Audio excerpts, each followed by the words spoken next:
go. Here we go. All right. It's Wednesday. You know what time it is. What it do, Jive Turkeys? Welcome back to The Controversy. I'm your host, Ian Elliott-Carter. And to the left of me, I have the most beautiful gal in the world, this dimple-faced Barbie doll, Tatiana Wilson. Hello. What's going on? You been having a good day today? Yeah, not too bad. Yeah. Spent half of it in class, but, True. it's fine. That's good. I'm glad to get you out of that room. Yes, I spend way too much time in my bedroom. It's in class all the time. It's all good. Well, welcome to therapy. Today we have we skipped last week because I had a special interview I did with Mr. Anthony Piper, the creator of Trill League, and I had a good time doing that. But this week we're back and we're talking about the trending topics of the week. We have the discussions we're having is who would perform at your inauguration and our thoughts on the inauguration. We're going to talk about Wandavision. We're going to talk about what movies that we like that the critics hate. We're also going to be talking about life as a film critic. And of course, we're going to do our favorite thing, One's Gotta Go, where we give examples of things out there and we got to see which one we can live without. But before we start this show, I want to introduce my special guest today. We got EJ Marino from the Flickering Myth. There we go. What's going on, homie? I'm also the Barbie face, the dimple faced Barbie. So thank you. I just want to. No, but I mean, in places y'all can't see on YouTube. There he is. But yes, no.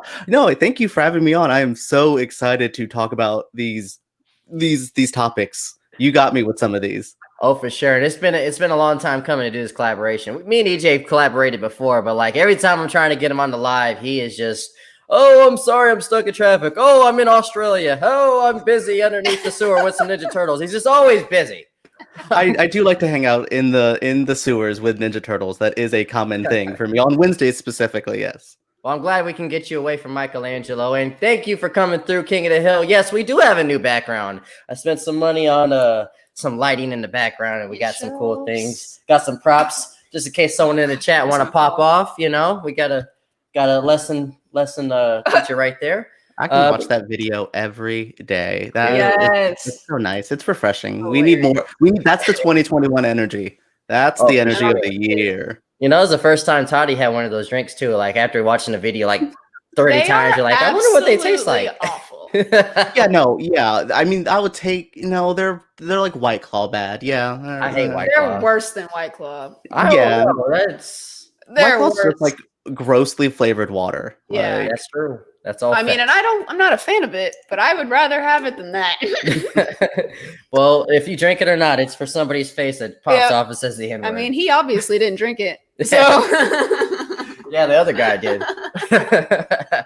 Ooh, boom, baby. All right, so we're gonna go on to our topics today. The first topic of the day, I want to just talk about the WandaVision show. Finally, Disney Plus has put out something besides The Mandalorian. They've been surviving mostly on nostalgia, which I can't eat off of nostalgia. It's entertaining for about 10 seconds, and I move on. Nice. But when it comes to original content, they finally put out something in a Marvel show, WandaVision, which is basically we get the premise that it's based off of classic television shows throughout history. She seems like she's regurgitating possibly something she's seen, but there's more going on than we know. It seems like some type of Truman Show / Matrix vibe. EJ, you've seen the first 2 or 3 episodes because I know you might have. Yeah, so EJ the first 3. Yes. EJ's seen the first 3, and we have sadly only seen the first 2 because we're not as special as EJ. Well, also, I love that you say this is an original idea by also listing that it's a Marvel property based on other shows that are on references. Yeah. Okay, you got a point there. Original show as in like I know. Yeah, you know what I mean. And I can only make fun of this so much as I'm not a Marvel person. The show is not bad. I like it. I will say my only complaint is they did send me the first 3 episodes. The show needs more than the first 3 episodes, which I know you guys probably feel watching the first 2 of them. Yes. I will say even watching the 3rd episode, you're still going to want more. I can't believe these words are coming out of my mouth. This show is meant to be binged. I'm not a binge watcher. I'm a weekly person. I like that strategy. This show, when you see episode 3, you're going to be like, oh, we got a little bit more. It needed to drop all the episodes at one time. That's my only complaint so far. Other than that, there's nothing bad about the show. It's a really good show. Yeah, no, I think it's really well. It's actually very unique. the premise and but I guess my problem as well is it doesn't really have a lot of like conversation after, kind of like The Boys we were talking about every week. We were talking about what's another one that comes out every week? The Mandalorian we would talk about every week. One of our favorite shows, The Handmaid's Tale, we would talk about every week. But this right here, after watching these 2 episodes, I'm like, all right, I'll see it when I see it, you know. But I do think it's very unique how they are bringing back old styles of not just like the vibe of the shows, but just like how the film style, the shooting style, the production design. I mean, even with those little things, I think it was the first episode where you saw the plates float in the air, but you can almost feel the string attached to it. It was such a good reference. I think the show loves TV. This is a show about TV that loves TV, and I really like it. Also, this is the most I've ever loved Wanda. She's one of my favorites in the MCU, and she is just so good here. She's doing a lot. Wait till you see episode 3. She gets to have a little bit more fun, but she's so good. I think they do the magic show in the second episode, right? I love that part. That magic show was so fun. That has a lot of references, though. There's a lot in the show that every time they say something, I'm like, hold on. That has to be a reference. That has to every line on this. It's crazy, man. No. Yeah, I think that's kind of my thing is like you said, it makes it difficult to talk about if you don't have like a whole lot of background, or like you don't know all the things that there are to know with Marvel, which makes it difficult for you to be able to pull stuff apart. And usually Marvel's better at that. Like you don't have to look at the comments to have a good time. I feel like that's kind of my thing is like, okay, like I like it. I like where they're going with it. But like you said, like I feel like I just want to know what's going on, because at the moment I'm just kind of like, all right, this is cool, but stuff is happening. What, where is this going? Right. Yeah. Yeah, and one thing I actually do think is cool is like sometimes when you see certain characters that you love, like one of my 2 favorite characters is the guys from 21 Jump Street, which is Channing Tatum and Jonah Hill. I forgot what their names are in the movie, but like just seeing them in a weird environment that's not this movie. And that's how I feel about WandaVision. It's just like, these are some MCU favorites that you like. Let's pretend that they're on a sitcom. And that's very unique. What if Jackie Chan and Chris Tucker did I don't know, a freaking cartoon together? That's what it feels like. Just putting them in a random genre. Do you remember that Jackie Chan cartoon though, growing up in the 2000s? I do. That was a ABC Family? Yeah, that was that Fox Family era of stuff. Man. Yeah, that was thank you. You just took me back there. Dude, yeah, nostalgia, bro. But nostalgia's not a bad thing. That's WandaVision, man. That WandaVision is banking on it. And even MCU nostalgia, which is so crazy that they are old enough now to like reference themselves, because they had like the commercials in the middle of the episodes, which are references to MCU stuff, like with Stark and Hydra and all that. Like, it's just genius. It's kind of crazy. Yeah, I'm digging it. I'm glad we kind of agree on something, man, because a lot of people don't know. Me and him disagree on a lot of things when it comes to film. But I'm glad we get to agree on this one, because he's not much of a Marvel lover, as he said earlier. He's more of a DC fan. Yes. But I'm glad that we can agree on this one. But it is kind of a slow burn. But I can't. I'm still intrigued. I'm still not. It will be intriguing the entire way through. I can definitely see it. Like every episode, you're gonna go, do I want to keep watching? But like not in the way like Westworld. I tried Westworld.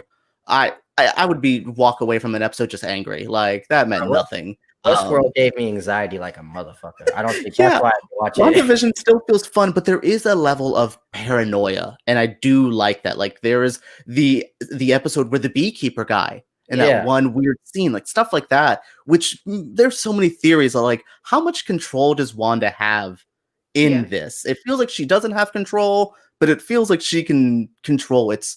I like this show that makes me think, and that's kind of a problem I have with the MCU. I don't often have a mystery in an MCU movie. I'm not like, oh my God, what's happening? I'm like, oh, okay, the bad guy's doing this because he told me in a large exposition scene. For sure, man. That's fair. What's going on, Mr. Brown? Thank you for coming through. Mrs. Brown, I apologize. Is that Cameron or... Sorry, I'm a little... Cameron, sorry, Mr. Brown. Sorry, big homie. Thank you for coming through. And if I pronounce your name wrong, please stay. Don't leave. Didn't mean to offend you. All right, there goes my subscribers. All right, so On the next topic, we have an actual film critic on the line. This guy is what? Are you Rotten Tomatoes certified? I am. Yes, I am. So I'm trying to be like this guy right here. I'm trying to get there one day. Have that hashtag. They do applications and stuff. I mean, I'm Rotten Tomatoes certified through Flickering Myth. Like, so if I do one on my own personal channel, it won't go through it. But anything I do through the website will be. So yay! But it's fine. It doesn't really mean much other than when I can disrupt good scores. Oh, like when I gave a positive to Cats. Yes, you are a terrorist at the highest. Oh, I love a cinematic terrorist, man. That's what you need to be. Just disrupt the system. You are the worst of the worst. I would like to talk about some of these movies that the critics hated, but we actually liked. And dang, there was something I was just about to say to you when you said that. Oh, yeah, when being a Rotten Tomatoes critic, it's got its perks. I would love to just be at a restaurant and it's full. I'm like, excuse me, table for two. I'm a Rotten Tomatoes critic. I would so use that. I wish that worked, my friend. I wish people cared. Sure. I do. I care. I care, EJ. All right. Well, we're gonna start with our guest. What is one movie that you love and the critics said this movie was ace? Well, do you want me to go with the obvious pick that we all know? We're going to have to talk about it regardless, so bring it up.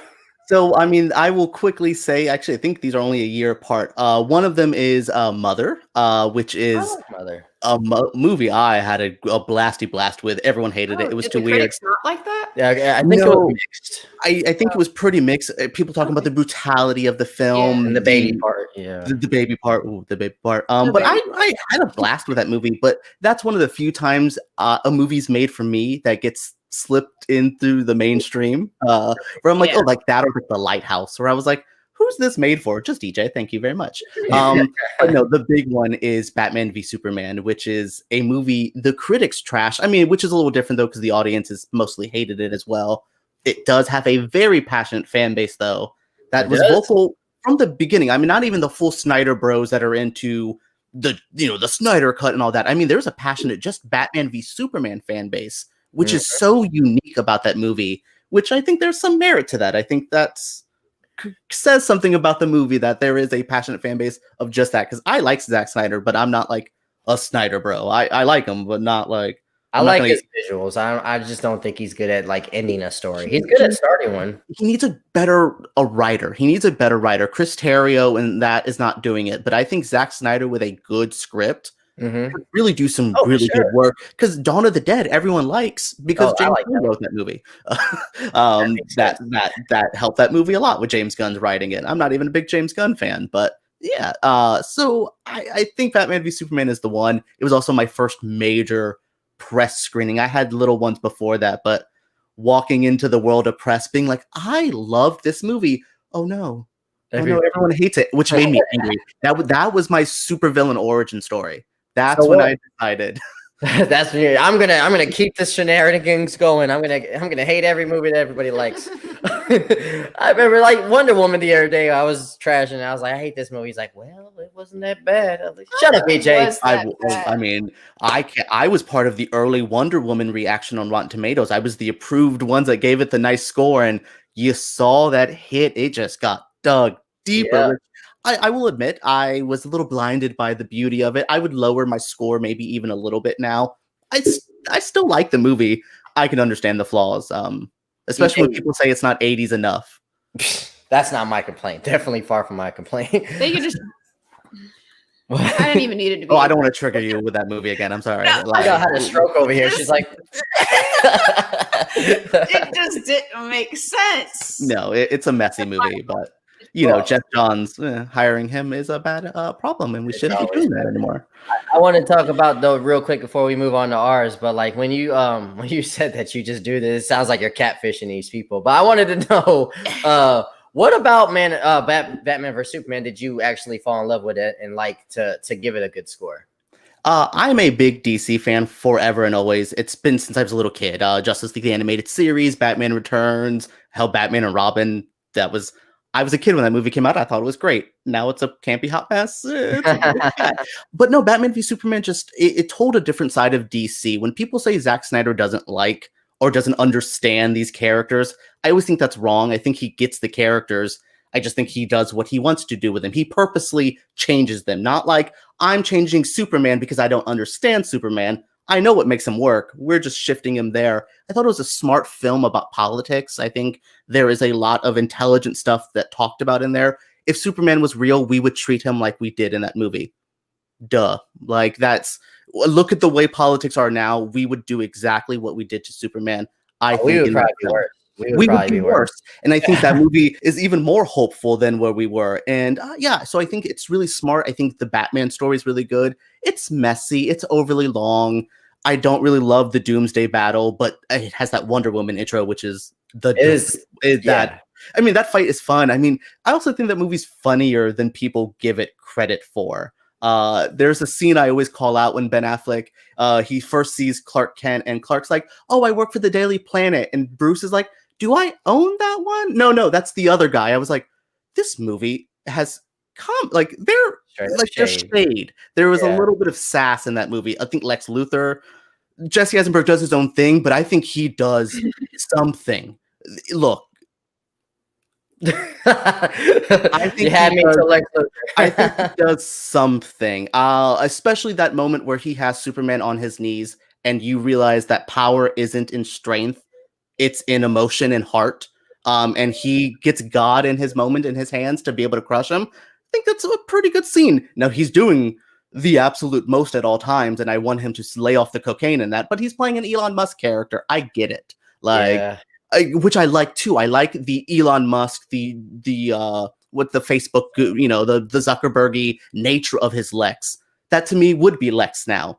Though Vin Diesel is what I would cast as my Lex Luthor because he looks like the animated series. Looks pretty comic book accurate, straight up. What's going on, Alex? Good to see you in the chat. What is yours? I like the person though, the one that they suggested here with Planet of the Apes. Yeah, I was just about to read that. Yeah, Planet of the Apes 2001. It's got its little fan base. I wasn't a big fan of it. But it did bring us like one of the best trilogies ever, in my opinion. Is the new Planet of the Apes trilogies. I love it, especially the second one.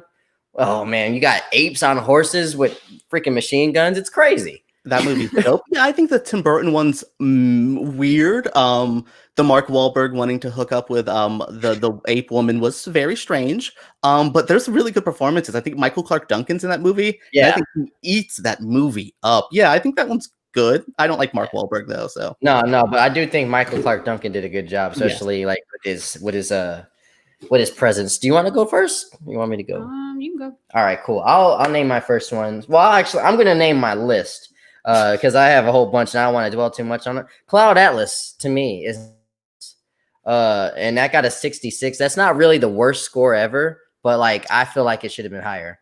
I like a good 66. If I see a 66 on Rotten Tomatoes, I might like that movie. You have one of those where you see like a 12 sometimes, and I'm like, that movie might be so bad that it could be good. You see them sometimes. That's funny. I like those 66. For sure. Did you guys know Saw is a 50? Yes, I could not believe that. Yeah. Saw is an amazing movie. I think it's the time period. I think the brutality of the movie, and you look back at that first Saw, and it's not that gory. Saw is one of those movies where you have to watch once. Like if you watch it again, it probably won't hold up as much, but because you already got that like surprise taken from you. So I guess I can see like it's not really that rewatchable, but it's still, if you watch it for the first time, great. I like the Saw movies. Such like a big deal when it comes to like horror. Like it really kind of opened up like the floodgates of gore and just like sheer like shock of what you're actually watching. Not that other movies didn't do that, but it just did it in a completely new and like fresh way that like opened up so many doors for movies after. And it was the soap opera before the the MCU was the, you have to watch every movie in order. Saw was doing that too. Like if you missed one Saw movie, you were out. You're out. Who is this cop? What's going on? That's so smart to do. No other horror movies were really doing that. So I have a soft spot in my heart for Saw. I don't love them, but I respect them. No, it's at the end of like toward the last 2 or 3, it was just like I'm just here for the story. I don't even care about the fishy stuff. The Purge has the first Purge, which I think the second Purge is the best, but the first Purge has a 39, which I think is very that surprised me. I feel like I felt like critics would have loved the white liberal Hollywood version of that story before it got like real. Yeah, for I sure. feel like so many people were scared, like, oh, now everybody's gonna go Could promote do it, this because of what they watched. Because again, it's kind of a movie that's a little different from what we've seen before, and could happen really technically. messed with kind of culture and like what we expect and what we think is right and wrong with politics and things like that. That's a good point. Yeah, that first one wasn't even as political as they get though, because the other ones are just yelling for sure. Yeah, no, and I didn't. I mean, it's like I said, I think the second one's still the best one, but like the first Purge, as soon as I saw it, I was like, I would love to see more of this. Yeah, the fact that I saw 39 on there, I was like, what? Would not have guessed that. Blue Streak. I guess that's. I don't know if we rewatched it for the first time last year.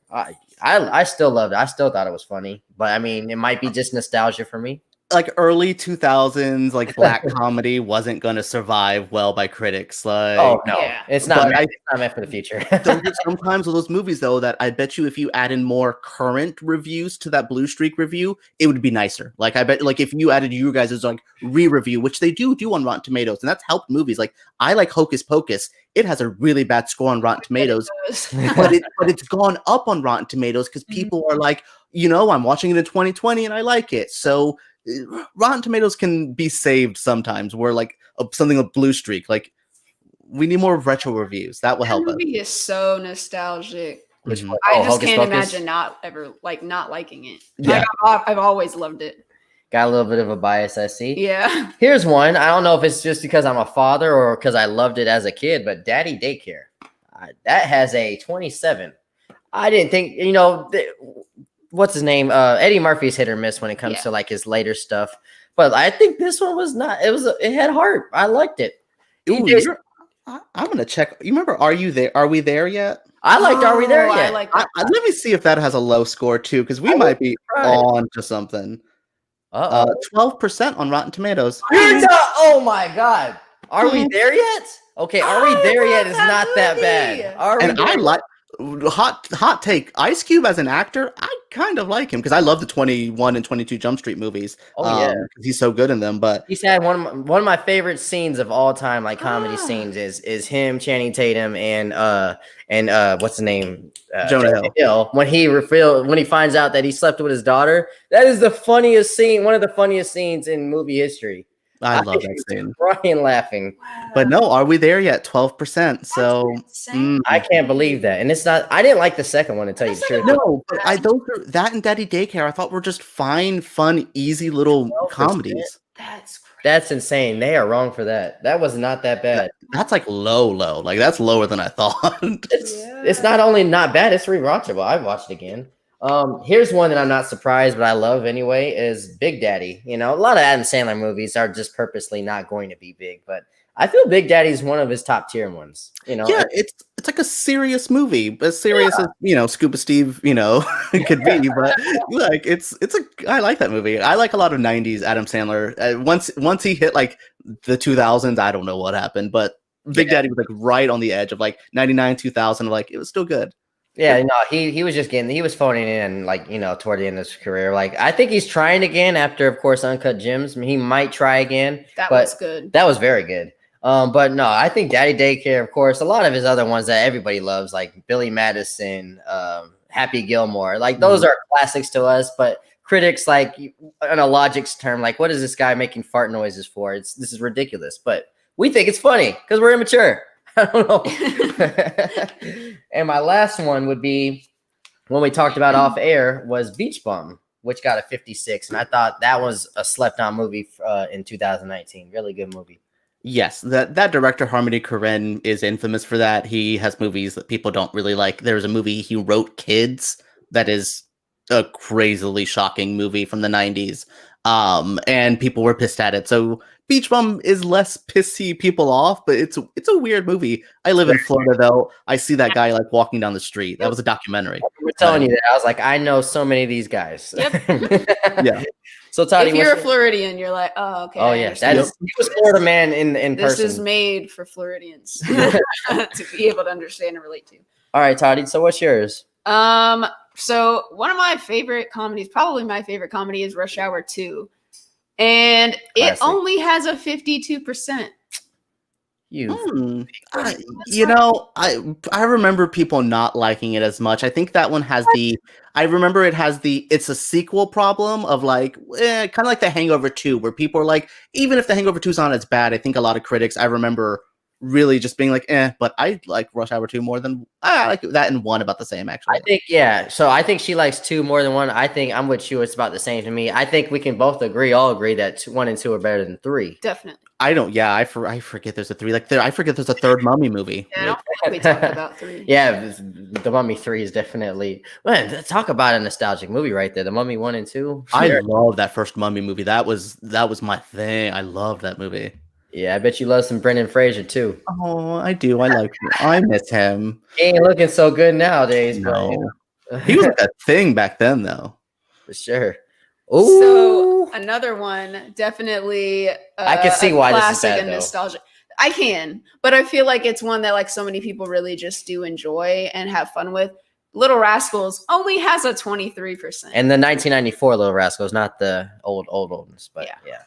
I like that movie, actually. I remember that. Those 90s kids movies, again, like Hocus Pocus, Little Rascals. I like the Addams Family movies. I bet you critics hated those. Yeah. Those need our help. Yes, they do. Yeah. Yes, they do. We gotta get more eyes on these. Like, for sure. And what were you gonna say? No, I was about to say, what else you got? Oh, so Abraham Lincoln Vampire Hunter. Very fun movie. Love that movie. I haven't thought about that movie. Wow. I watched that movie all the time when it came out. I thought it was such a fun movie. It's only got a 33%. It is not that bad. It's not that it's bad. Really not that bad. It's actually obviously really it's not historically accurate. But what? He didn't kill vampires? Well, I meant the other stuff outside of that. Oh, okay. Obviously, the other things are not. I would have given that movie a 33 before seeing it. Like, that's what I imagined I would have gave that movie. But after it, I would have, if I had to give it a percentage, it was like a 75. Like, it's just a fun, actiony movie that has Abe Lincoln kicking ass. Like, it was honestly rewatchable. Yeah.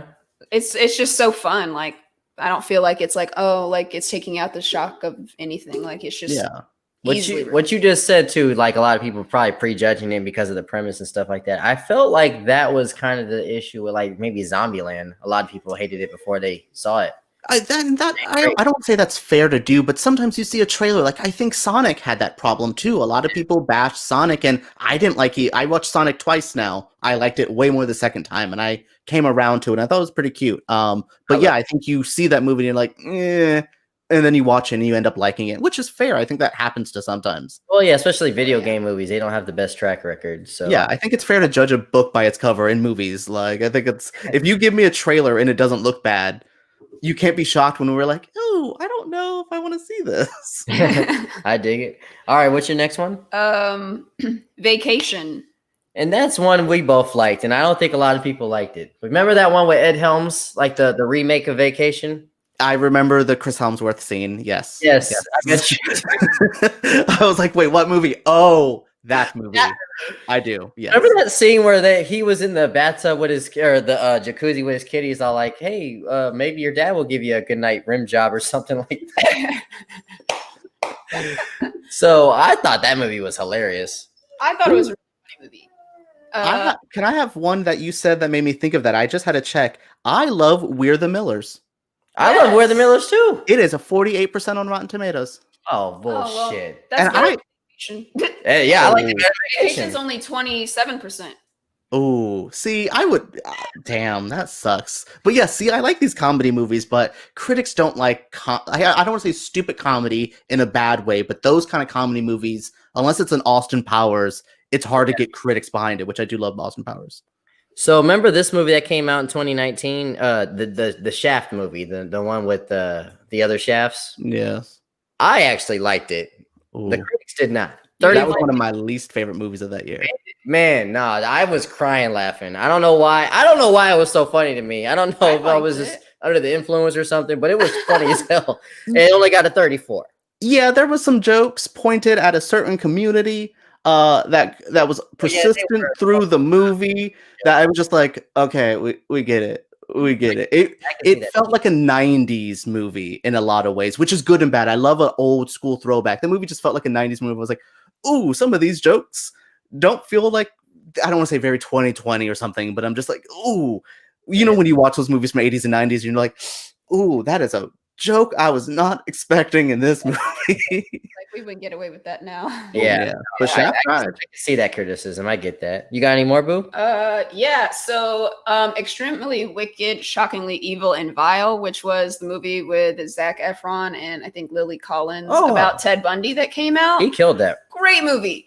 Zac Efron did a great job. It's only got a 54%. Oh, I would have gave him a 70 at a minimum. Wow, that's that. Yeah. I thought that was because that was supposed to be an Oscar movie and it never made it that far, so that explains why it never went that far. But prejudgments before that movie came out too, like why are you making the bad guy look good and stuff? Yeah, everyone's like, why are you trying to have sex with Ted Bundy? And I'm like, the thing that everyone knew about Ted Bundy to begin with, like that was the thing of him. People were attracted to him. You have to add that into the movie. Yeah, I don't know. He was attractive maybe out of the selection in the town he was in. Yeah. You know, people, they see a dangerous white boy and they're like, yeah. Oh, yeah. He's got all his teeth. Boy.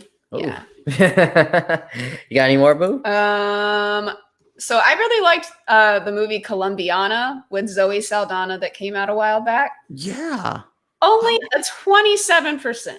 I never saw it, so I wouldn't know if it was good or not. Yeah, I gotta remember. I remember when that came out, but I thought it was a really fun movie. I also I don't know, maybe I'm biased. I just really, really like her. I think she did a really good job. I think it got compared to that one movie Domino too much with, I forgot who was the white girl in Domino, or no, maybe not. But yeah, I think it was like a similar vibe to that movie where like, they're close female action movies. Like, I feel that way though about Atomic Blonde, where I like that movie and I don't think critics like that movie as much. Yeah, I don't think I like that. I wasn't a fan of that, but that one reminded me of like Salt. I wanted to like it.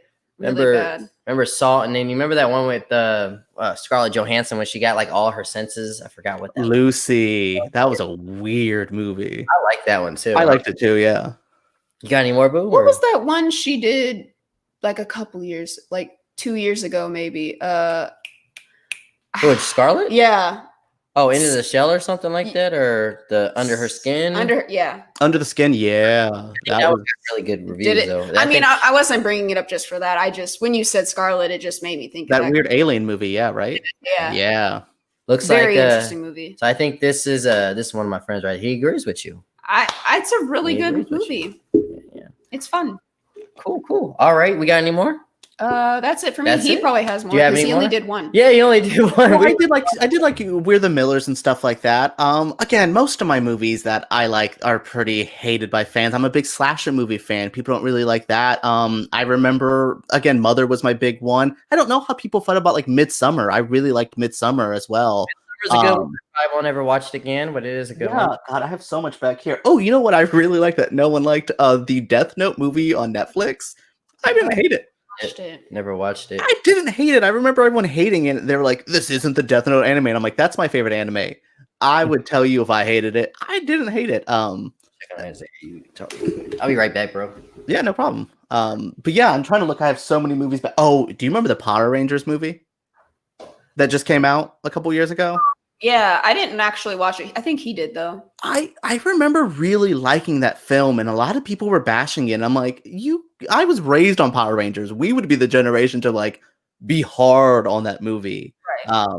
Do you like any of the like big franchise movies that ended up getting really bad, like Transformers and stuff like that? Like, because I like that first Transformers.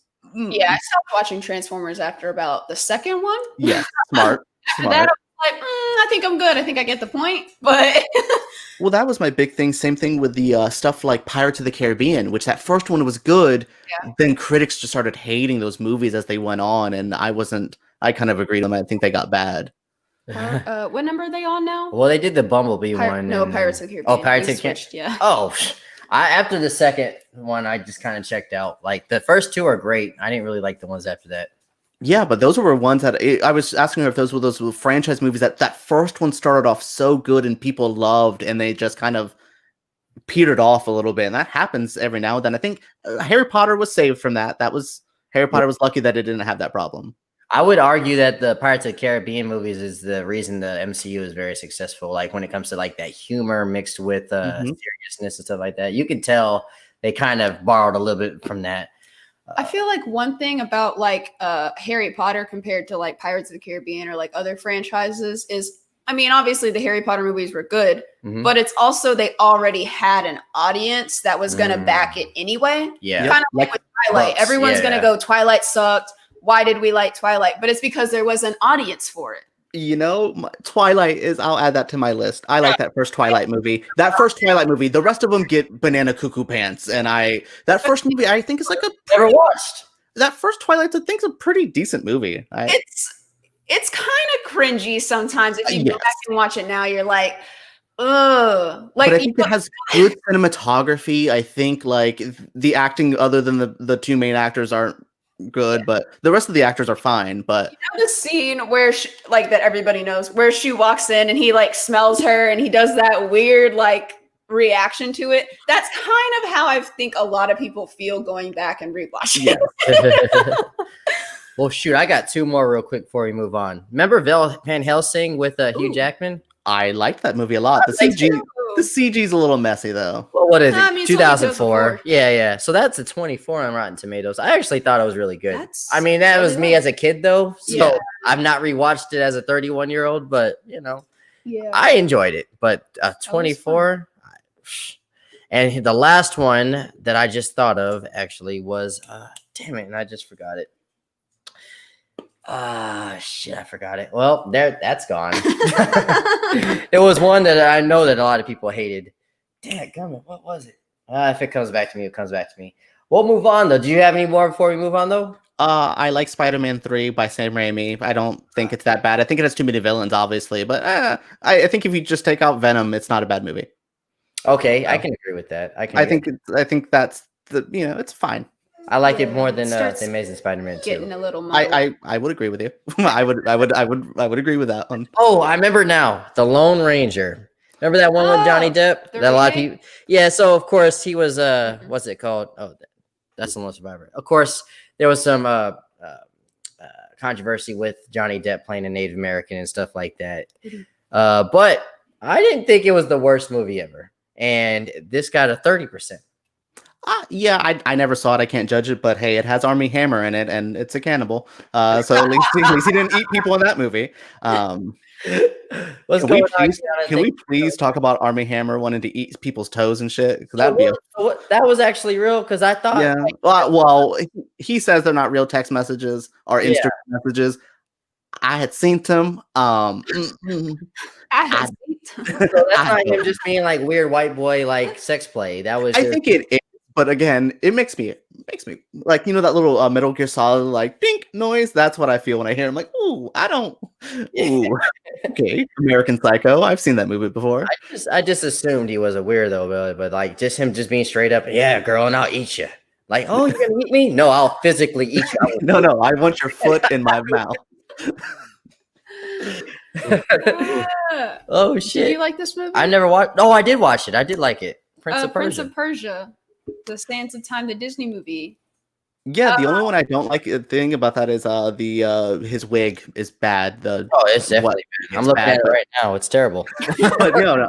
Is that Jake Gyllenhaal, right? Because it's hard for him to miss. He's in bad movies, but they're still good. Like he's that kind of guy.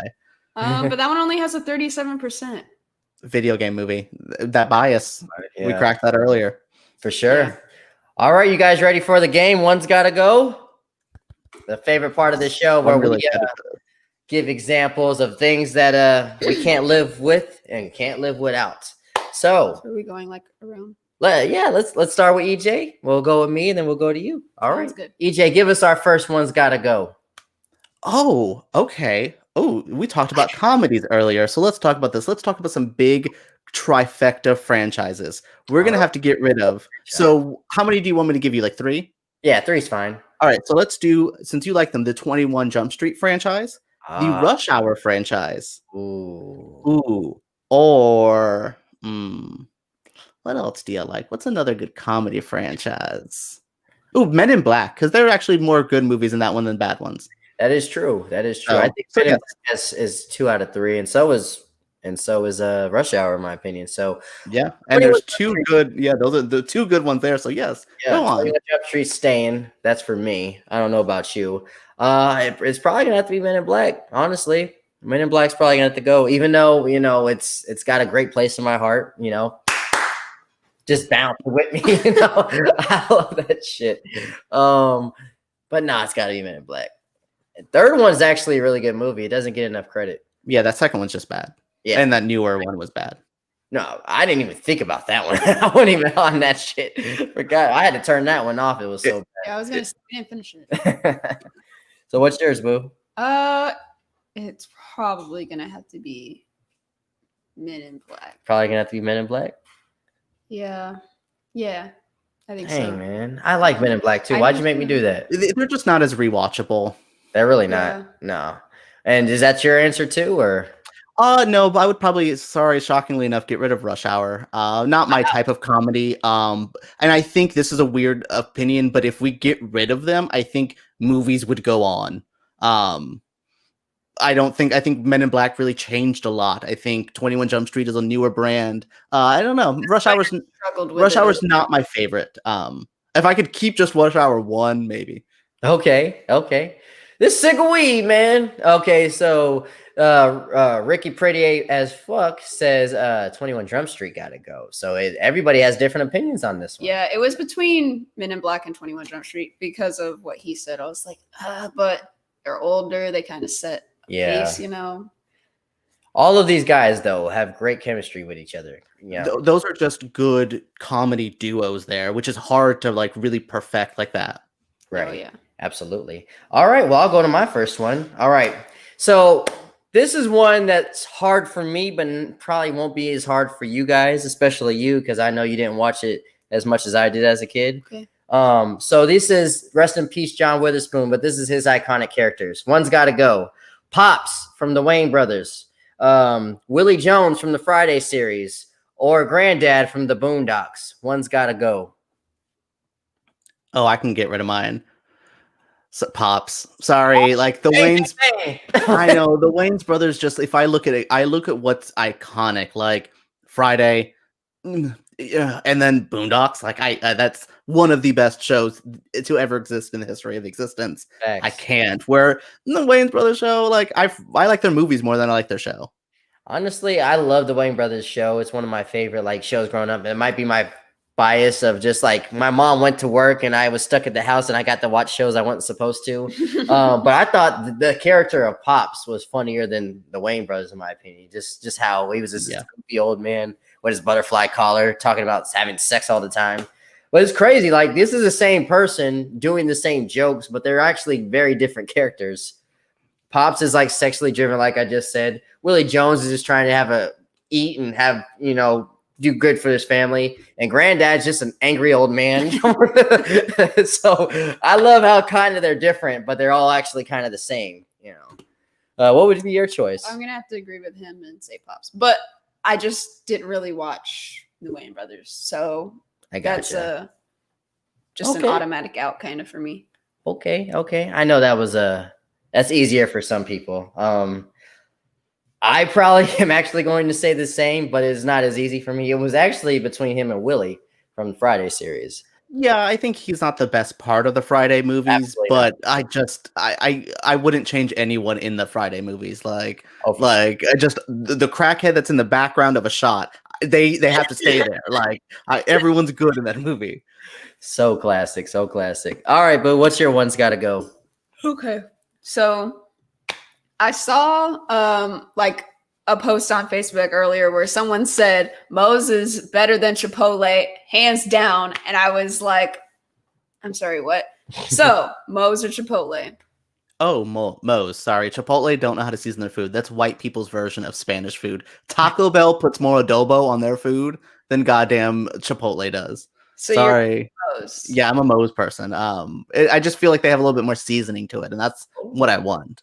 He's Hispanic. He knows some good Chipotle. Or he knows some good Hispanic food. But I mean, they're not really seasoning. Hispanic food. Oh, no. Yeah, no. Yeah, they're So I don't even really think about it like that. I'm like, it's Tex-Mex. We got some fast food trucks down here though that know some. Man, yeah. we do. Oh my god, yeah, we do. So I'm gonna actually go with so the question was Chipotle and what? Chipotle or Moe's? Moe's. Okay. Moe's probably had to go. I probably would prefer Chipotle, but I don't know. I just never been like wowed with Moe's. I just didn't order the right stuff. I don't know. But I actually enjoy Tijuana Flats more than both of them, so I don't really go to either one. So okay. And Kiana says Chipotle can go, so she agrees with you. Thank you, Kiana. Thank you. And what was your answer? So Moe's gotta go. Moe's gotta go. So we're in line on that one. It's 4-4 or 2-2. So we got 2-2. Yeah. So but we can all agree that they're not the best Mexican food. Yeah, I don't even consider it Mexican. Yeah. I don't even call it that. It's just fast food. But I don't know. Man, Chipotle's corn is better than anything at Moe's. Okay. I could see that. Okay. Extra corn. I love it. And their sofritas, which is tofu, is probably seasoned better than any of their actual meats. Yes. Delicious. Actually. And it might be a little bit of a bias too for me because we didn't have a Chipotle growing up. They just recently got one when we were. This is Panama City. Yeah. So they didn't have one for the longest. We used to go to Tallahassee to have to eat it. We had Moe's, and everyone's just like, I'm over Moe's. So I guess that might have been like, remember the movie Harold and Kumar Go to White Castle? That was just like us. Ian and JJ go to Chipotle. You know, that was the adventure. I mean, and honestly, like there's a place from where we're from, which is a franchise, but we just don't have them down here, called Barbaritos. But that's actually pretty good. Pretty good, yeah. Their chips and salsa are bomb. Mm-hmm. But that's not an option here. So I'm glad to be here though. EJ, what's your next one? All right, so you're going to have to get rid of their entire existence. These are comic book characters, and I'm talking movies, comic books, TV shows, video games. All right. Batman, Spider-Man, and Iron Man. Batman, Spider-Man, and you got to get rid of their whole thing, like movies. I mean, the movies, the comic books, the TV shows and things like that. Anything of these characters, they're gone. It would have been easier 10 years ago to say Iron Man, but I don't think I'm ready to get rid of him because the MCU is really good. I know you disagree, but it's really good to me. But before the MCU, Batman and Spider-Man were the heavy jaggernauts, and Wolverine as well for me. Dang. It's probably okay. So I'm going to say Batman's not going anywhere for me. It's gonna be between Spider-Man and Iron Man. Spider-Man, Iron Man. Iron Man 1 is a classic. I don't think there's any Spider-Man movie besides Into the Spider-Verse that's better. Into the Spider-Verse is a better movie than the first Iron Man. Oh, I like Spider-Man 1 and 2 a lot, though. The Raimi one. A lot of people. I just rewatched that one with Green Goblin. Willem Dafoe. Dafoe is perfect. Yeah. No, I agree with that. He's probably a better villain than Box of Scraps, whatever the fuck his name was. Yeah, that was my problem with that first Iron Man movie. I don't like the villain as much, but that movie is really, really good. I think that's one of my. It's hard to do MCU because that was like pre-MCU. Yeah. Spider-Man also has a lot of potential at this moment too. Like, I think Iron Man's best days are over with. Damn, it's between these. I'm going to have to say I might have to say Iron Man. I might. Just because when it comes to the weight of Spider-Man, he's got the television shows, he's got more movies, he's got more iconic, and he's still going. Yeah. Which is another thing. And the video games. Those video games are very, same thing with Batman had a lot of those really good games too. It might be Iron Man, but I could change my mind tomorrow because, the I Am Iron Man scene is probably one of the most iconic moments in comic book movies ever. God, I hate you so much. You were never allowed back on this show. Kiana says Batman can go, which is the Spider-Man Iron duo was iconic too. But Spider-Man has a lot of iconic moments with other characters like Deadpool and Daredevil and stuff like that. But I can see what you're saying when it comes to live action. I love that father-son dynamic that they have. Pretty Ricky said, messed up choice. All of them are my whole childhood. I can understand that. Iron Man can go. I think me and Reggie are in agreement. Spider-Man. What we got right here. Anyone else not like the Amazing Spider-Man 2 is an uncultured swine. That's what I'm talking about. This is what I came onto your show for, to find these weirdos. Thank you. Well, I'm glad you have a friend right there. But Iron Man is like the coolest asshole in MCU. Absolutely. I mean, I can see Doctor Strange taking his spot, though. He seems like an asshole. I love Iron Man. I love Iron Man, too. It's sad to see him go, though. WandaVision, not in this subject, Ray. What about you, Boo? I think it's gonna have to be Iron Man. Same reasons, or Peace, Tony. Yeah, for the most part. I guess I don't have as close of like a connection with Iron Man as you do. This comment. Shout out to Nate. That's my barber man right there. He said our man's already left. Yep. That's not good to talk Will of the Dead, bro. What's wrong with you? Deuces. All right. I didn't mean to offend you, Ray. All right. Anyways, all right. So I guess, are you in agreement as well, or what? I would. And again, I think it's hard though, because even if I don't like the MCU, he is the MCU. He was the spine of that franchise. But again, before his movies, nobody really liked Iron Man. So, Spider-Man was that thing, and I'm a Batman kid forever. Iron Man, it's hard though, because Robert Downey does so well, and it's the core of that franchise. Right. But there's no great Iron Man video game. There's no great Iron Man cartoon. The comics he was like a B tier character in the comics. That's exactly why I had to go with him. Like, as much as I love the performance, he was a B character before the MCU. And Robert Downey Jr. brought him to life. Yeah. But at the same time, taking away everybody else's shit for his cool 10-year run, it's not worth it. It's not worth it for me. So your answer is Iron Man as well? Yes. Okay. Batman and Spider-Man live another day. If Matrix Explained does not make a WandaVision Paradise Matrix video, I will be so disappointed. Well, we did talk about earlier how I did feel it was very similar to Matrix and the Truman Show and all that stuff, but we'll see where that's going. I'm intrigued on it. You guys ready for my next one? Yes. Oh boy. So HBO Max actually gave us a list of a lot of the movies that are coming out this year. Not all of them, but it gave us that little peek. So I'm going to give you guys 6.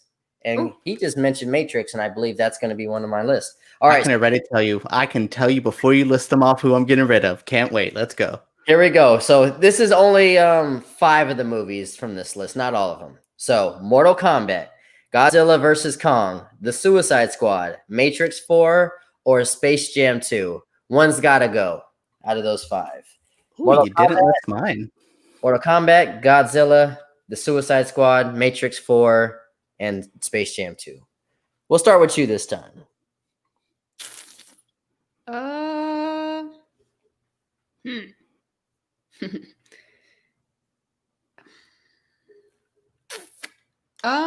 I think, there's a few in here that I don't care about. To be honest, I could get rid of probably 2 or 3 of them. But I guess I'll say Space Jam. Space Jam 2? Okay. Yeah. All right. What was the one that I didn't pick that you were not? Dune. I really don't want to see Dune, and I have no interest in Dune, and I don't know why they're making a Dune movie. I'm interested. I have no idea anything about it, but you could watch that movie 14 times and you're still not going to know anything about it. It's one of those.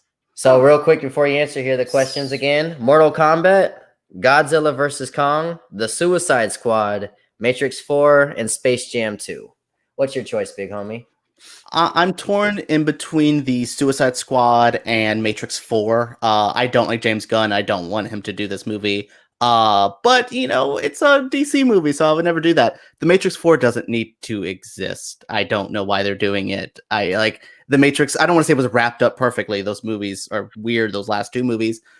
but who was really like, oh my god, if the Wachowskis do not do another Matrix movie, I'm gonna go crazy. No one was doing that. So in Space Jam, I would have got rid of, but I'm morbidly curious on what to do. I like LeBron. I would prefer the movie to have Dwayne Wade in it because I would prefer Dwayne. Him and his beautiful wife could have been in it together, and that would have been interesting. That would have been better. But LeBron's a star, so I do think LeBron's going to be a better actor than Jordan. Oh yeah, I saw him in the Trainwreck, and even the 2 seconds LeBron was in Trainwreck, he was hilarious. Like he's good. So yeah, no, I would get rid of Matrix. No one's really. Yeah. Dope. Okay, so for me, it is between Matrix 4 and Space Jam 2. Understand? I'm excited for Suicide Squad, by the way, and I do love James Gunn. This is where we disagree. But it is probably going to be Matrix 4 versus Space Jam because I'm one of those people that think this first Space Jam movie is very overrated. I agree. It's very nostalgic for people. I love Bugs Bunny. I love Michael Jordan. As a kid, I went to the movie theaters 3 times and saw it. I had a great time. As an adult, I was like, what the hell is this shit? This is crazy. If you want to see a great movie with humans and tunes interacting, watch Roger Rabbit. It still holds up. Yes.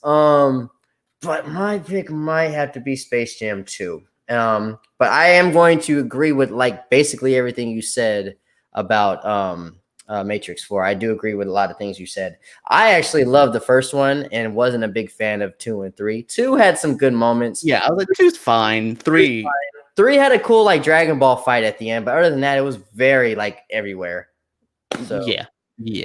But no, I agree with a lot of things you said actually about that. So that's why it became between those. But I'm gonna have to go with Space Jam 2. But I'm willing to have my mind changed because, like you said, I'm open-minded to LeBron. I like him. I think you agree. He's a better actor than Jordan.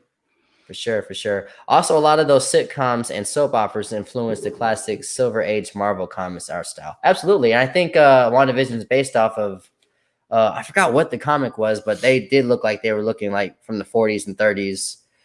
There was a Vision comic book that they did recently. I think Tom King's Vision book, which was really, really good. And they're also doing House of M, which is a big Wanda story as well.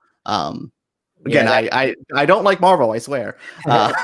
He knows more about it than we do, but he don't like it. No, I do think that House of M is going to be a big direction of just the whole phase because it looks like majority of these movies are going to be multiverse. Mm-hmm. So let's see what she's going to do with it. So Toddy, is it whose turn is it? It's Toddy's. It's Toddy's turn. Okay, what is your next one? All right. Social medias. You're gonna get rid of Twitter, okay, Facebook, or Instagram. Oh, that's easy for me. Yeah. I'm least on I'm least on Twitter, but I would probably get rid of Facebook because I hate it. But Facebook's the one I'm on the most, and I hate myself for even being on it the most. It's the worst platform ever. What about you, EJ? I would get rid of Facebook as well. I like Instagram. I think there's an artful quality to Instagram as much as it's a stupid thing. I like pictures, I think, and Twitter's great. I miss Tumblr, so Twitter became Tumblr. And then Facebook, I just share work stuff or a random Lady Gaga meme, so I don't really use it that much. That's not my thing. I dig it. So that's pretty much echo the same thing. Like Instagram can be really useful, for art stuff. What about you, Boo? I would say Instagram's probably the one that I'm on the most. Although I don't post much on anything, but just scrolling. She's a liker. She's a reactor. And I'm not a fan of Facebook per se, but I don't even have a Twitter. So and I've never had a Twitter. So neither one of you guys do TikTok? We do not. I'm not. So last year I was 100% against it. I'm not 100% against it now, but I don't know. Maybe I'm just being an old man. I don't know. I don't want to learn an 8-count dance to a Megan Thee Stallion song. I'm good. Like anything you can do on that platform, you can do on YouTube. I'll say that it's fun if you're like surrounded by other people. Like on occasion that are like, hey, let's do this just for like the heck of it. Yeah. But it's not something that I would want to do. I agree with you, Ian. I was definitely like against it. And then now I'm just like, it's just not for me. But like my mom likes TikTok. So like, again, it's hitting different demos now as well. So it's growing in its own way, which is cool. For sure. I love watching white people dance. It's one of my favorite pastimes, but you know, I can only just handle so much. And I feel like I can't really say like I like don't like it, because even if you don't have the app, you're undeniably watching a TikTok video somewhere on a different platform, because they're everywhere. That's crazy. And there's so many different things. Like I like to watch like girls that do like hair, like curly hair videos and stuff like that. Like, but I don't have a TikTok to do it. All I got to do is go to Instagram to watch all of them. So Reggie says Instagram. Okay, that's the platform I see him on the least, so I can see why he said that. Let's see. There's a lot. There's also a lot of double what is entendres, which is a very in line with the sitcoms in the 50s and the 60s, because of the obvious reasons they couldn't talk sex directly. And I think they did allude to that to the scene where they brought the beds together. Yeah, I believe. There's something I like about WandaVision is they want to hook up with each other. Like they're madly in love with each other, and like she wants to get it on with that robot man, and I'm like, you get it. Like I like you believe their weird sex connection, and Vision is the ultimate vibrator for sure. Oh, I mean, and Paul Bettany's really cute. This is the first movie. His voice. Yeah, this was the first time I've looked at the character or even him outside of it. I'm like, oh, I get it. Yeah, fine. Yeah, he's perfect for that role. He made me laugh. This is the corniest line in the whole show, when she was offering all the food. And he's like, hey, I got eggs, I got bacon, I got all this, I got hash browns. What do you say to that? He goes, I say I don't eat. I don't know why I busted out laughing when he said that. That's good on it. It was so stupid, but I was like, that was pretty good for a 1940s joke or a 50s joke. But all right, EJ, your turn, big homie. All right, so I don't know how you both are with music or not. So I'm gonna do two popular artists. One is a little harder to judge because he's a crazy person, but you're gonna have to get rid of one of these two people's discographies, Drake or Kanye West. Like they're gone.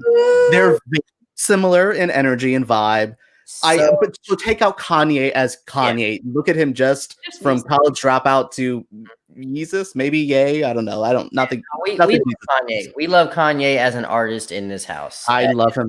Stupid political opinions and his logical opinions.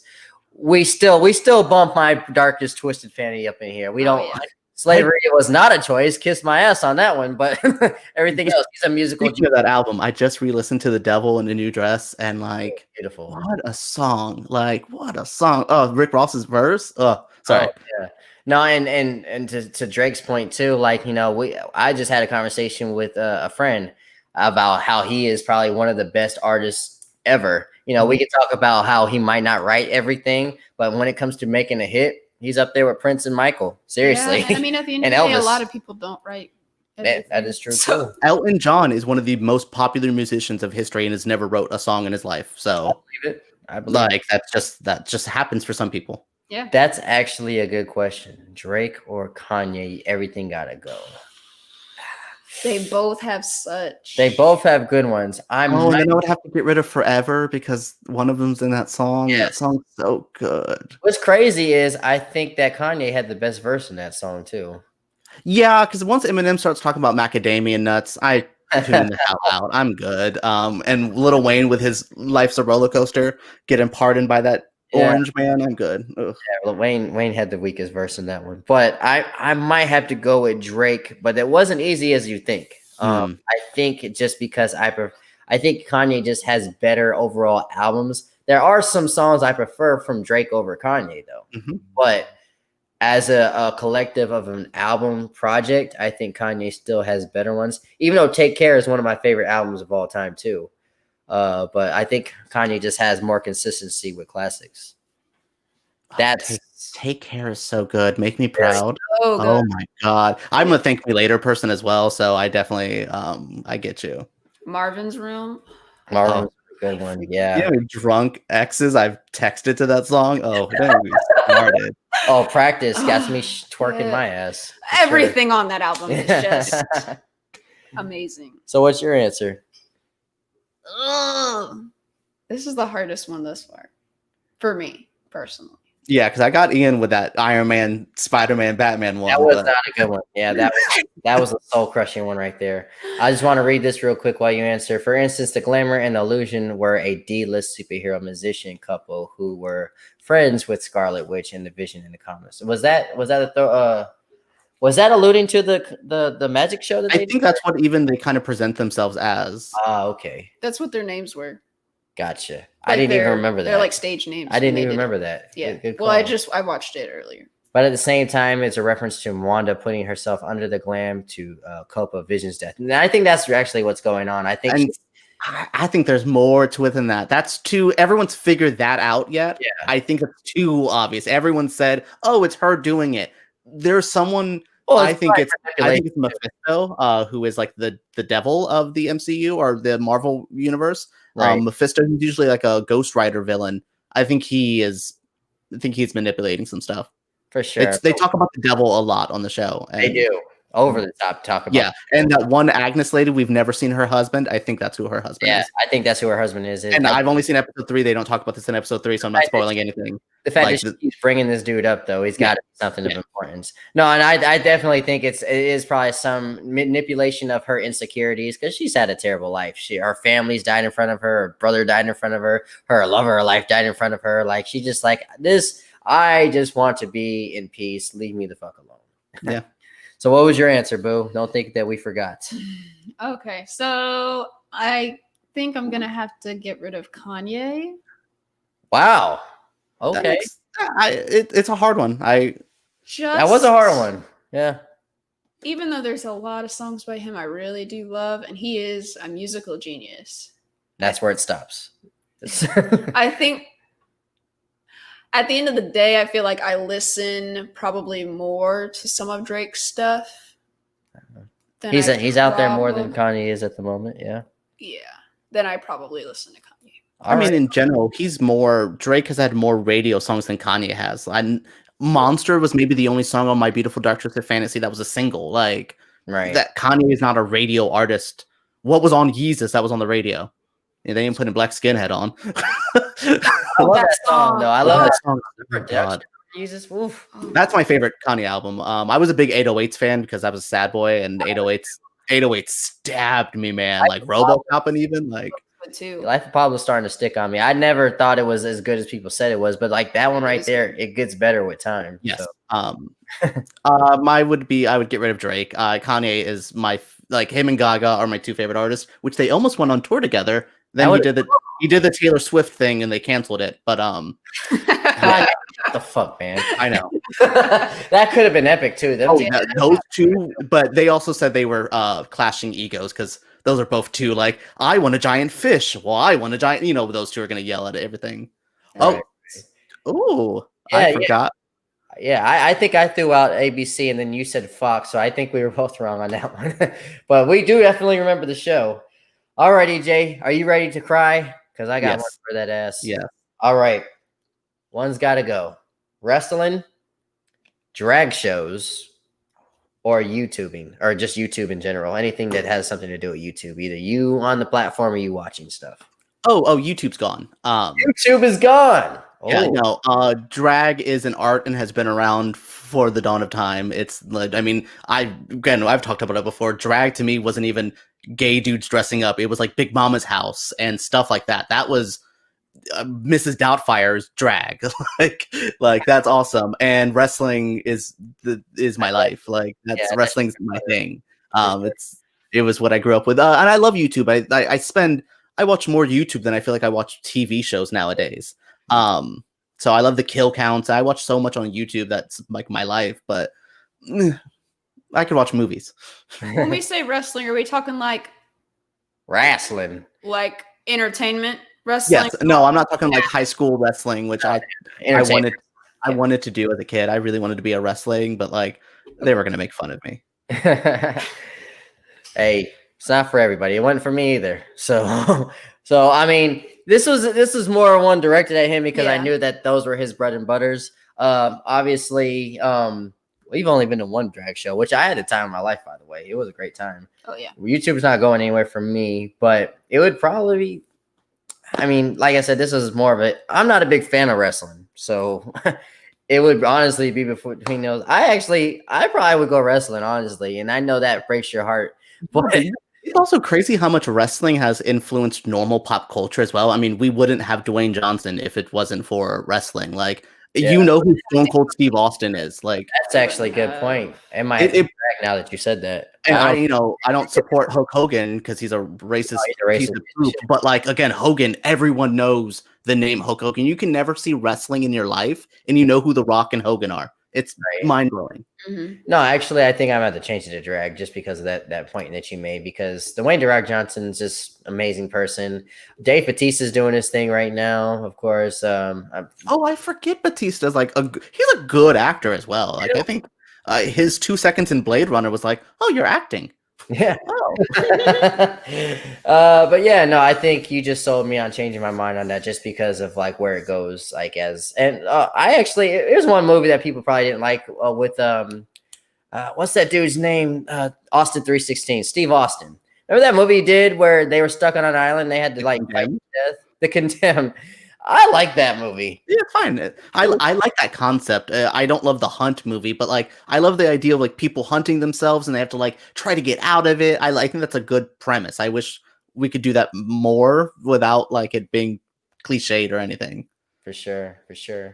Those Rock movies, he's done a lot, like the Scorpion King, and I know, but you know. Yeah, he's. I'm trying to think. Like every time he's fine. I just never like he doesn't have this role that's ever grabbed my heartstrings. But he's fun to watch. I mean, I loved the Fast and Furious 5. That's one of my favorite. That's one of my. I mean, I'm a Fast and Furious fanboy, Vin Diesel for life. So I'm on the Vin Diesel side of their divorce. But. He brought life back into it, man. Nobody can deny that, dude. I think the only movie that I was ever really like, I really liked that was The Game Plan. The Game Plan was that right. was. I like the rundown. The daughter, right? Yeah, when he was. That was really. He's really good with kids. Like he is like a good. He's a good guy. I don't really love his movies. He's a good guy though. Yeah. I think that was all three of ours, right? What? Yep. Okay, cool. Before we go on, I think to our last one. Is I'll just read this one real quick. My stance on the DCEU is the same as my stance on Star Wars right now. Love the franchise. The fandom it currently exists can rot in a ditch and I don't fucking care. I think we can all agree. Like as much as like sometimes me and EJ do not agree on things, we have civilized conversations. We're not just like, oh, you are the worst person and you should die just because we disagree on stuff. But those two fan bases. Oh my God, stand clear for sure. I had someone try to get me fired from my first job in writing because I gave a nice review to Batman v Superman. And this is like a hardcore DC guy. He literally was just like, no one's going to take us seriously because he gave this a positive review. So like, I can see the bad side. I was legit nervous to talk about that movie for a while because people were so angry online about it, and then Suicide Squad came out and everyone forgot about it. So I was like, good. I could fine. That's life in general, especially with cancel culture. You're stuck on one thing for the 24 hours and you move on. But what my thing too though is like, even if I disagree with it, like there's sometimes that we've had conversations, I'm like, you've opened my mind up to something I didn't even see. Like, we still might not agree at the end of the day, but I didn't see it that way of why you would have liked it or why you didn't like it that way. You got a point. You know, and I think Star Wars. I will say Star Wars. I think is the worst of the fan bases. You know, then there's great people and it sucks, but like they're the most. People in Star Wars will like hunt down your mother to like attack her because you don't like Empire Strikes Back. Like it's insane. Like so stupid. I also don't understand like when like some of them are just so weird about like race. Yeah, and literally like everybody is an alien. Yeah, like you're in Star Wars going planet to planet on every episode. Like, oh, you brought in a woman. What's wrong with you? Bitch, there's a green guy in the background slurping on a scissor. Blue milk. I don't get it. What are you talking about? It doesn't make any sense. It's all weird, man. But no, that's the fan base. But stand clear of those guys. They don't have nothing else to do with their lives. But I mean, I thank God for people like EJ with subjective opinions. Like seriously, it might not be the most popular, but listen to them. Seriously. People should know your opinion, grand scheme of things, no one's opinion matters. Like we all just say things on the internet to like have fun because we like things. Like, people take themselves seriously, and I was like, I could be on Rotten Tomatoes. I'm in Critics' Choice Association. I don't take myself seriously. I just talk about movies. Like, good time. No one's curing cancer here. Like, we all need to realize we're talking about goofy movies, and the inauguration, obviously. I love that answer though, man. We just talking movies, man. It's not like this is not a war, bro. But yeah, let's briefly talk before we talk about the inauguration today. It's probably not gonna be much of a conversation because it wasn't that exciting. But What I wanted. A boring day of politics. That's all I need right now. That's what I love. This is what I loved. I don't want to even think about politics. I don't want to have to look at the news like he has the nuclear codes. We got to watch this guy. He's going crazy. It's the first day in like 4 years where I've looked at my phone and gotten a notification of something positive politically. And I'm like, oh my God, wow, this feels great. Like yeah. So EJ, I want to hear your thoughts on inauguration. Who would you have perform at your inauguration if you became president? Well, she performed today, and it would have been Lady Gaga. Not performing that national anthem. She would have performed like a song called "Government Hooker" or something. I don't know. She would have done like a song. No, that or I would really love someone new and fresh. Like, I would love like an Ariana Grande to try it. Like, she has a really good voice. She can sing. I don't really like a lot of male artists, but I think like Gaga, I thought she did really good. Not to talk about like the actual inauguration itself, but like, it's hard to sing that damn, national anthem. Like, there's only good performance. There's rare of them. Whitney Houston's at the Super Bowl, like way back when. It's hard to do. So yeah, I think she did really good. And maybe Kanye could do like a Yeezus remix of everything. That would have been fun. You're taking mine. I would have Kanye perform All of the Lights with Rihanna. For sure, and Elton on the piano too, because Elton's in that song too. Just have it. And I would have it at night, purposely have all the lights off in Washington D.C., and then we just turn them all on and have firecrackers going everywhere. It'd be perfect. And then I'd have Adele bring us home, just because I love her voice. That's a good night. That'd be a fun night. Oh, for sure. I'd be the best president ever. The whole country would have a hangover the next day. What about you?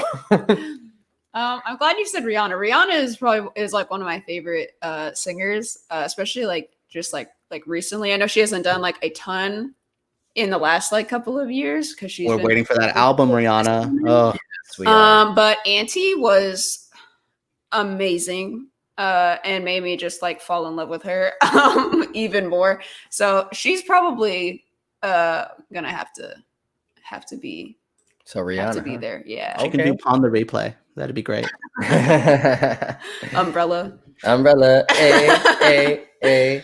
So what are y'all's thoughts on the inauguration today, man? I think I echo a little bit what you said. I love boring politics. I do not want to like always have my guard up thinking something.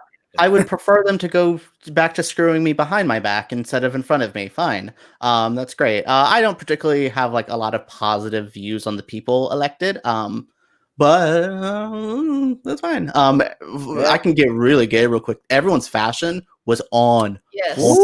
Like Michelle's little pantsuit. Obama had like one wave going on in that hair. He's trying to do that little. He's trying to do a little haircut. Everyone. Everything he lost. Michelle Obama's outfit for sure. We definitely got to highlight. She looked like she was slaying. She knew she was overdressing everybody. Absolutely. And she was killing it. Seriously, she knew she was the hottest thing there.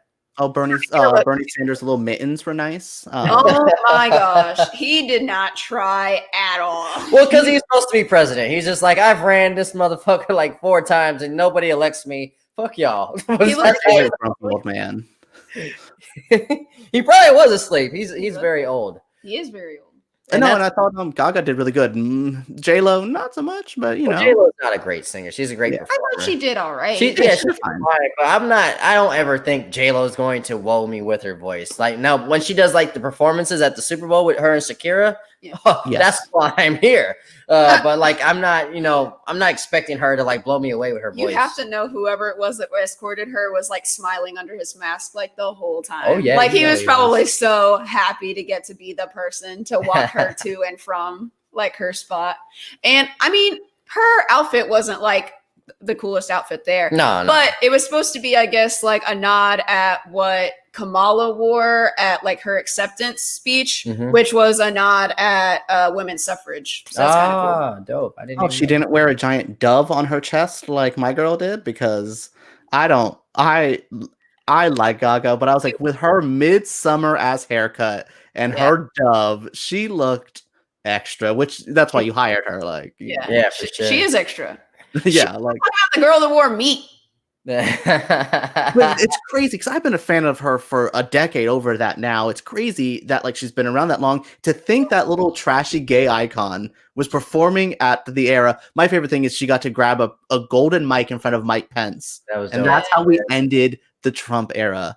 Is Mr. Gay, Mr. Gay conversion. She looked him right in the eye. Said, thank you. So I thought that was just a funny moment. I thought it was good. It was a nice event. I think I like that Biden isn't the best speaker. I think it's not like in the way Trump wasn't a good speaker. Biden isn't a good, like, he stutters and stuff like that, but he seemed honest and nice. Yeah. I don't love the guy, but he was fine. It was a fine, boring event. There wasn't a riot. For sure. No, I got to say, I got to give props to Mike Pence for showing up, regardless of, I don't like him at all. You know, especially the gay conversion thing. He's a moron. But, you know, the fact that he showed up, it does show a little bit of his character. It's kind of ridiculous that we have to say I'm giving him props for doing what he's supposed to do. Yeah. Yeah, because he doesn't want to ruin his career in politics. Like, he was playing a game, as all politicians do. He knew what he was doing. It was.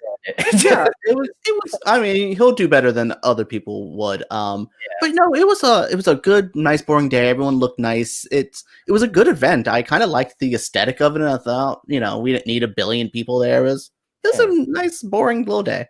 You know, Trump's never going to let that go, though. Mine was better. Mine had more people.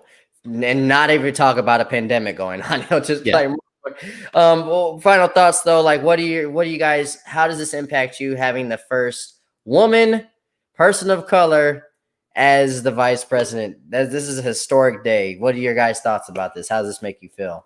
I would like to ask the woman that is a person of color here. I think her opinion is the heaviest of all of us. How does this make you feel, Boo? It really does make me very excited, obviously. But I mean, I've never been a person that was like really interested in politics a whole lot, or I was never the girl that grew up like, oh, I want to be like president, you know, or anything like that. But I kind of think that a lot of girls didn't grow up thinking, oh, I want to be president, because it's something they'd never seen. Something that maybe they didn't really think was going to be an option for them, especially if they were a person of color. And so it's really encouraging and just like fulfilling to know that maybe there will be more girls that grow up thinking, I want to be in politics. I want to, you know, be the president or whatever one day when I grow up. Like, this is something that I can do because someone else has actually paved the way for me to do it. As long as it's taken, this is actually something that is possible. For sure. Versus just a dream that's never going to happen. Which I'm sure there's probably plenty of women that have had that dream and never got to follow through with that. So it's been a fight for years, but I'm glad it's here. Seriously. For sure. You know, it's definitely it's an option now. Yeah. It wasn't an option for hundreds of years. It's definitely helping break that ceiling that we have. We still have issues with that because women are still not paid you know, the same as men, even in 2020, and other issues. But if we can get a woman literally in office, running the country, or, you know, being a major part of it, then that's a step in the right direction. Well, there's a high chance she might win the country, but I'm not wishing death on anybody. But there's still a might. We'll let the man live. Well, yeah, no, I'm glad he's replaced the other guy. Yeah. EJ, what are your thoughts, big homie? Yeah, I would agree with Tati in the way of, like, I grew up not thinking I could ever get married because it literally wasn't a legal option for me to get married. So that was never in my head. So I don't think people realize, even if this is not something you want to do or be a thing, it is a moment that other people get to see it and embrace this and get to enjoy it. And I thought it was awesome. Kamala is a cool person. She's awesome. I don't know. I don't really have like a personal opinion of her as a person, but her as what she represents it's amazing. Like, it is really cool. Her story, where she's came from, she's the first of so many things. Yeah, I think it's awesome. I think it's really going to change it. And I think we're going to see, I would like to see in 4 years, I think more women will run next time. I think we will start seeing that people are like, oh, I can do it. I mean, not specifically like an AOC. I think she's going to look into this and be like, I can do this in a couple years when I'm old enough, because she's like a kid still. So yeah, no, it's kind of cool. It's really, really interesting to see. And I think it's going to be a good thing. And she has a good energy to her. I think this is what we need. I think it was just nice to see, because there's a picture of her, Nancy Pelosi and someone, and it was just like, if Biden were to die, the next 2 people in line are women. And that's just like a weird fact that was just like, oh man, it kind of hit me then, of just like, oh wow, this is kind of crazy. So it was good to see, and she looked like she was really proud and happy to be there. So that was nice. For sure. And let's, I think Biden is now historically the oldest president to ever be there. Let's keep him there. We don't need anybody older than Biden in the future. Let's just let that be the record. Let's go down from now on, everybody. Let's start it at maybe 40, between 40 and 60. Like there should be a cutoff. There should be a cutoff. Yeah. So let's let Biden be the oldest president to ever do it. The end. And come on, we got to have people that are actually going to be here to make change. I mean, unless we get Betty White in there. Betty got another 100 years coming. So I can't wait. Happy birthday to Betty White and James Earl Jones, both in their 90s. Betty White, 99. Holy snap. And she doesn't even look like good. She doesn't even look like she's 15 years ago. Oh, yeah. She looked like she got 15 more years. Seriously. Everybody got their shirt presses ready, like rest in peace, Betty White, but they can't sell it yet. It's still in their closet. They can't sell it. But she gonna live to be 150. Seriously. Any last thoughts on the inauguration today, guys? I just want a boring next couple years. That's all I want. I'm here for that. I have one other thing. What's up? The girl, the poet. Oh, yes, the young chick. Amanda Gorman is her name. She did a great job. Yes. Her great poem. I loved her suit was actually really cute as well. That bright yellow looked so good. Digging it. Looking at it right now. Very that's really, really exciting. And even the preacher was dressed really nice. I didn't see him. The black preacher. He had this really, really nice scarf and everything on with like his like nice dress coat, and I was like, okay. Yeah, we don't have white trash in the White House anymore. People actually dress nicely. Yeah. Boom, baby. Boom, baby. Cool. Shade. All right, before we leave, man, I got to ask you this as a personal question, man, because I actually love and admire the things that you do. I love that you're getting to branch out and talk to people that are actually in the film industry. And I'm glad that people are actually seeing your work, because you do a great job, regardless of if we agree on our opinions. The fact that you're out there, giving your thoughts is admirable to me. And I really respect that. And Black Bear, which was one of my favorite movies of 2020. You got your poster right there in the teaser, right? That was you. Yep. Yes. So proud of that moment for you, man. So what is the life of a film critic? And do you have any advice for anybody that wants to be one? I was a failed film school kid. I mean, I've graduated from film school, but I worked on a couple movies, and I've always liked talking about movies. My whole end goal was to be a talk show host. That's what I've always wanted to do. So yeah, I just like this job, and I always say I think people should have a background in film. Not that you need to go to film school to do it, but I really think people should work on movies or in production to really understand and love filmmaking. Because it's not just like, oh, I like that movie, period. There's more to it. You have to talk about shot composition and art direction. You have to talk about what a script means. You have to talk about colors in movies. What does the red symbolism mean? You don't have to do that, but those are things that help. That's what film school did for me, is I was able to verbalize like, oh, I know what a dolly grip is in a movie. I like to applaud them now. Yay, they do a good job. Like, so I definitely think it's fun. Also, just talk about movies. I don't take myself seriously. I did this for a couple years before I was like legit at this, and I thought it was awesome. I liked it more. Now I get perks of being in this job and stuff. It's really cool, but it took forever to do it. So I would also tell people grind. Don't think you're gonna like get into a year or two and be like, oh my god, I'm not going to an award show. It took me 5 years almost to get to where I'm at. So consistency is the key. Consistency is the key. And yeah, he had to flex on us one time. Like, oh yeah. And award shows while I was hanging out with what's his name? Not Quentin Tarantino, but Taika Waititi. Yeah. He's just flexing, just casually. Yeah, and I got to award shows, got to hang out with the good guys. We had an orgy after the show and had a great time. That's the next season of The Boys as well.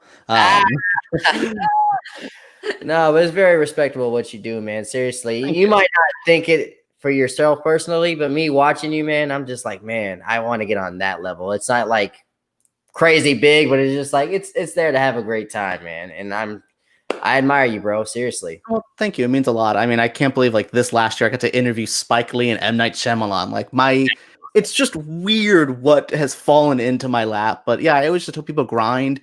Interview people you don't want to interview first. That's how I started doing this. Like I would just get a random call. Oh, you want to interview this person?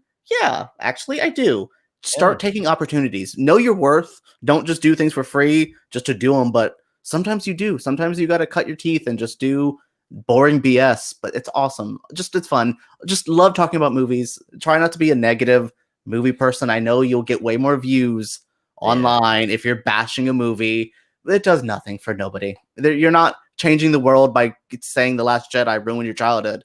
Nothing matters. So yeah, I just say just have fun. That's my biggest thing. Is I still like doing what I do. I never wanted a job that I get bored of watching movies. I need breaks sometimes. I'm on a TV binge right now where I'm just like catching up on TV shows because I'm just done watching 2-hour goddamn movies. Give me 30-minute TV shows. So yeah, also take breaks. Yeah, thank you. It means a lot though. You said nice things. Again, I don't think of myself as anything cool, but I do get to look back sometimes and be like, they used me in a commercial for a movie. That's weird. That was weird. Spike Lee, the legend, man. I mean, you got accomplishments on that belt, man. Come on, man. That's thank dope. you. That's dope, man. Well, EJ, I really appreciate you coming through. Finally, we got to have you on the live stream, man, and we got to do more of these collaborations, bro. Yes, I'll let other people have more fun with you later, and then I'll come back. Oh, for sure, for sure. Where can they find you on the socials if you want to be found? Oh yeah, you guys can actually. I'm gonna sound really cocky. You can Google me. No, but for real though, once I one day Googled myself and things came up and I liked it because you never know when that X is going to leak them videos. So watch out. But none of them are out there yet. But yeah, no. Be reporting on that when it leaks. Yes. No, but yes, EJ Marino on all social media stuff. EJ Christ as well, which I like to fund. That's my social medias as well. Flickeringmyth.com. I do videos. I'm doing a series right now called Whatever Happened To, where I try to figure out a canceled movie. My next one's Spider-Man 4 from Sam Raimi. I will figure out what happened to that movie and why we never got it because I wanted it. Even though 3 wasn't great, I wanted 4. So yeah, you guys just, like I said, I hate to be cocky, but everything's on Google. My Rotten Tomatoes, you can find that on that and stuff like that. For sure, for sure. My IMDb with 2 credits. Hey, that's more than I got, man. I appreciate you again coming through. And everybody, please, thank you for coming through in the chats. Thank you for coming through and watching us. And please, we got more stuff coming this week. And if you like this video, please give it some likes and subscribe to the channel. We're almost at 4,000 subscribers. What? Mom, are you proud? Oh, one day, hopefully at the end of this year, I will be able to quit my job and do this full time. But it's got to be like EJ said, consistency. So I'm glad we push each other to do this, man. All right, everybody. Much love, peace, and chicken grease. Bye.